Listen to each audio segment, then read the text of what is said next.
ನಮಸ್ಕಾರ ವೀಕ್ಷಕರೇ, ನಾನು ರಚನಾ ನಂಜುಂಡ. ನೀವು ನೋಡ್ತಾ ಇದ್ದೀರಾ ಪ್ರಜಾ ಫ್ಲಾಶ್ 10. ಇದೀಗ ನೋಡೋಣ ಈವರೆಗಿನ ಹೈಲೈಟ್ಸ್.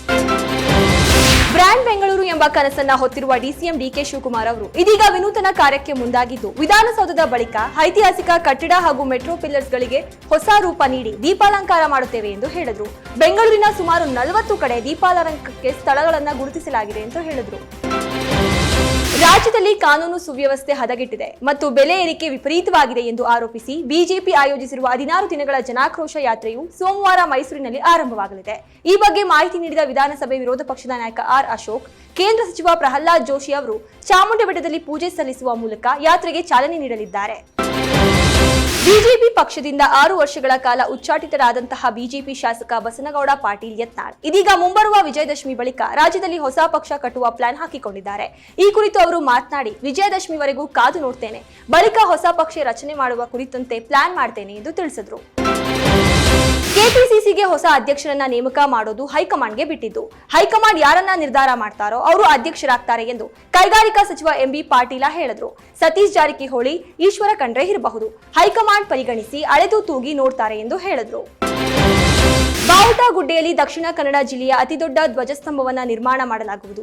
ಸುಮಾರು 100 ಅಡಿಗೂ ಹೆಚ್ಚಿನ ಎತ್ತರದ ಧ್ವಜಸ್ತಂಭ ನಿರ್ಮಾಣ ಮಾಡುವ ಮೂಲಕ ದೇಶಪ್ರೇಮ ಪ್ರೇರೇಪಿಸುವ ಕೆಲಸ ಮಾಡ್ತೇವೆ ಎಂದು ದಕ್ಷಿಣ ಕನ್ನಡ ಜಿಲ್ಲಾ ಉಸ್ತುವಾರಿ ಸಚಿವ ದಿನೇಶ್ ಗುಂಡೂರಾವ್ ಹೇಳಿದರು. ಅರಣ್ಯ ಸಚಿವರ ಪುತ್ರನ ಮನೆಯ ವಿದ್ಯುತ್ ಕಡಿತಗೊಳಿಸಿದ ವ್ಯಕ್ತಿಗಳ ವಿರುದ್ಧ ಎಫ್ಐಆರ್ ದಾಖಲಾಗಿದೆ. ಅರಣ್ಯ ಇಲಾಖೆ ಸಚಿವ ಈಶ್ವರ ಖಂಡ್ರೆ ಪುತ್ರ ಸಂಸದ ಸಾಗರ್ ಖಂಡ್ರೆ ಅವರ ಮನೆಯ ವಿದ್ಯುತ್ ಕಡಿತಗೊಳಿಸಿದ ವ್ಯಕ್ತಿಗಳ ವಿರುದ್ಧ ವಿಧಾನಸೌಧದ ಪೊಲೀಸ್ ಠಾಣೆಯಲ್ಲಿ ಎಫ್ಐಆರ್ ದಾಖಲಾಗಿದೆ.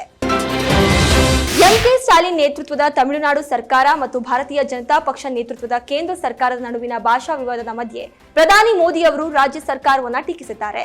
ತಮಿಳುನಾಡು ನಾಯಕರಿಂದ ತಮಗೆ ಹಲವಾರು ಪತ್ರಗಳು ಬರುತ್ತಿವೆ, ಅವುಗಳಲ್ಲಿ ಯಾವುದೂ ತಮಿಳಿನಲ್ಲಿ ಸಹಿ ಮಾಡಿಲ್ಲ ಎಂದು ಹೇಳಿದರು.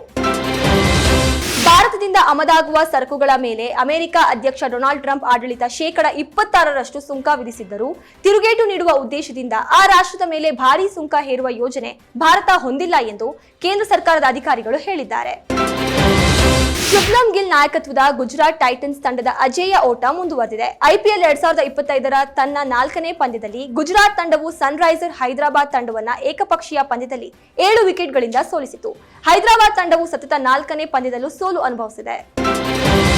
ಪ್ರಸಿದ್ಧ ನಟ ರವಿಚಂದ್ರನ್ ಅವರು ರಿಯಾಲಿಟಿ ಶೋಗಳಲ್ಲಿ ಹೆಚ್ಚುತ್ತಿರುವ ಡಬಲ್ ಮೀನಿಂಗ್ ಡೈಲಾಗ್ಗಳ ಬಗ್ಗೆ ತಮ್ಮ ಅಸಮಾಧಾನವನ್ನ ವ್ಯಕ್ತಪಡಿಸಿದ್ದಾರೆ. ಶೋಗಳ ಲಾಂಗ್ ಶೂಟಿಂಗ್ ಹಾಗೂ ಅತಿಯಾದ ಡಬಲ್ ಮೀನಿಂಗ್ ಅವರಿಗೆ ಬೇಸರ ತಂದಿದೆ ಎಂದು ಹೇಳಿದ್ದಾರೆ. ಆದರೆ ಜೀವನದಲ್ಲಿ ಒಳ್ಳೆ ಕ್ಷಣಗಳನ್ನ ಹೆಚ್ಚು ಗಮನಿಸುವುದು ಮುಖ್ಯ ಎಂದು ಅವರು ಸಲಹೆ ನೀಡಿದ್ದಾರೆ. ಇದಾಗಿತ್ತು ಈವರೆಗಿನ ಹೈಲೈಟ್ಸ್. ಮತ್ತಷ್ಟು ಅಪ್ಡೇಟ್ಸ್ಗಾಗಿ ನೋಡ್ತಾ ಇರಿ ಪ್ರಜಾಧ್ವನಿ ಟಿವಿ.